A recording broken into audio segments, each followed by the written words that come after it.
Welcome to this explainer. Today, we're putting on our sociologist hats to really dig into the structural realities of poverty and welfare in America. We're going to zoom out, look at long-term poverty trends, and tackle some of the most pressing questions surrounding our social safety net. So let's jump right in. Okay, here's our roadmap for today. We're looking at the myth of the margins, the widening welfare gap, the feminization of poverty, the work-first illusion, and stereotypes shaping social policy. Basically, we're unpacking a massive paradox. Poverty is actually a super mainstream American experience, yet our policies, well, they tend to treat it like an isolated moral failing. Starting things off with Section 1, the myth of the margins. Who really experiences poverty? We're kicking this off with a question that honestly might shatter how you view economic hardship in the U.S. Why do researchers argue most Americans will experience poverty at some point in their lifetimes? To answer this, we've got to shift our perspective. Instead of looking at poverty as a brief, single-year snapshot, sociologists take a long-term, life course view. When you map out that life course view using data from the panel study of income dynamics, the trajectory is pretty eye-opening. Just look at that upward curve. It shows the cumulative percentage of Americans who experience poverty as they age. What this proves is that poverty isn't just an isolated event hitting a marginalized few. It's an economic reality that a clear majority of us will face as we move through our working lives. Let's put a hard number on that. By the time Americans hit age 75, a staggering 59% will have spent at least 1 year below the poverty line. 59%, that's more than half of us. And why? Well, because life happens, right? Unanticipated emergencies, sudden job losses, or family changes like divorce. As researcher Mark Rank points out, so many families are literally just one missed paycheck away from poverty. It's a structural feature of our economy, not some rare anomaly. Which brings us to Section 2, the widening welfare gap, a shrinking safety net. If poverty is such a common, everyday experience, you'd naturally assume our safety net has expanded to meet that massive need, right? Well, that leads to our second core mystery. Even though poverty has increased, has the amount of Americans on welfare increased at the same rate? The data here brilliantly illustrates this paradox. Sandra Danziger's research shows that while poverty and SNAP, food stamp participation rose significantly over time, cash welfare caseloads totally plummeted. Why the disconnect? Well, the 1996 welfare reform replaced the old AFDC program with TAF, bringing in incredibly strict eligibility rules and severe time limits. So caseloads didn't drop because people suddenly didn't need help anymore. They dropped because actually getting that help became infinitely harder.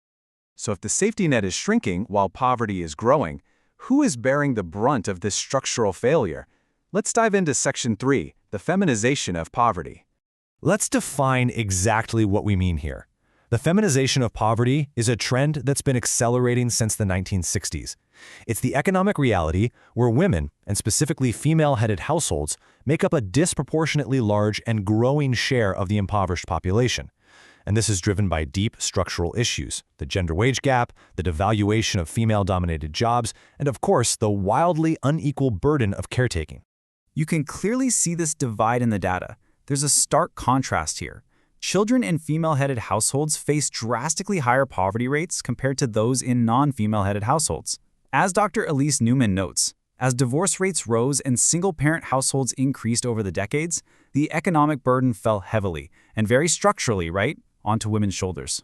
Now, the crucial takeaway here is that women aren't impoverished because they somehow lack skills or education. As researcher Janice Peterson points out, human capital differences explain only about 1/3 of the wage gap.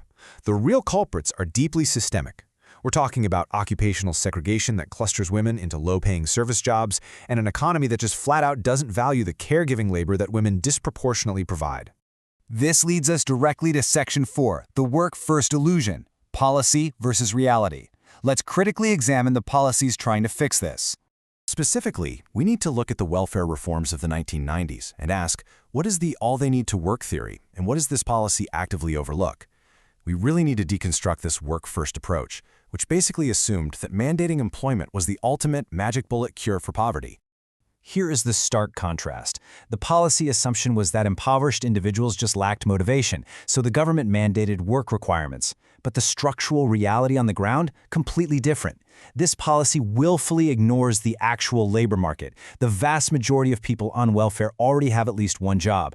The problem absolutely isn't a lack of work ethic. It's that they simply cannot survive on those abysmally low wages. To put this structural barrier into perspective, consider this jaw-dropping number. According to Dr. Neumann's research, the average cost to send multiple children to daycare in the U.S. is upwards of $25,000. Just let that sink in for a second. How can a single mother working a minimum wage retail job possibly afford $25,000 without robust government assistance? She can't. The Work First mandate completely glosses over the massive structural barrier of childcare costs. Moving on to our final section, Section 5, Stereotypes Shaping Social Policy, the Power of Symbols.